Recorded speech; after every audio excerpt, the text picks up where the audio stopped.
Le Moyen-Orient s'enfonce un peu plus chaque jour dans la guerre.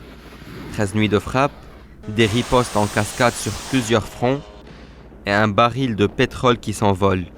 Ce jeudi aura marqué une nouvelle escalade dangereuse entre Washington et Téhéran. L'armée américaine a mené une 13e nuit consécutive de frappes contre des cibles militaires iraniennes, visant, selon Washington, à affaiblir les capacités des gardiens de la révolution. Des explosions ont été rapportées dans plusieurs villes du sud du pays, notamment à Ahvaz, Bandar Abbas et sur l'île de Keshm, près du détroit d'Ormuz. En représailles, Téhéran affirme avoir riposté par des tirs de drones contre des bases utilisées par l'armée américaine au Bahreïn et en Jordanie.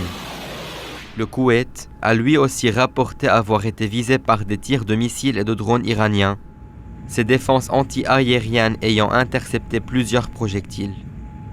Sur le plan diplomatique, Donald Trump a annoncé que les fonds iraniens gelés aux États-Unis serviraient désormais à indemniser les dommages causés aux navires dans le Golfe, une déclaration jugée provocatrice par la diplomatie iranienne. Conséquence directe de ces tensions, le prix du pétrole s'envole, le baril de Brent dépassant les $100, un niveau plus vu depuis le mois de mai. En cause, le blocage du détroit d'Ormuz par l'Iran, mais aussi l'ouverture d'un nouveau front par les Houthis yéménites qui revendiquent des attaques contre des pétroliers saoudiens en mer Rouge. À l'ONU, le secrétaire général Antonio Guterres a résumé l'inquiétude de la communauté internationale. La situation, selon lui, est désormais hors de contrôle. Et tant que les frappes américaines se poursuivront, Téhéran promet de répondre coup pour coup. Un engrenage qui, chaque nuit, semble un peu plus difficile à arrêter.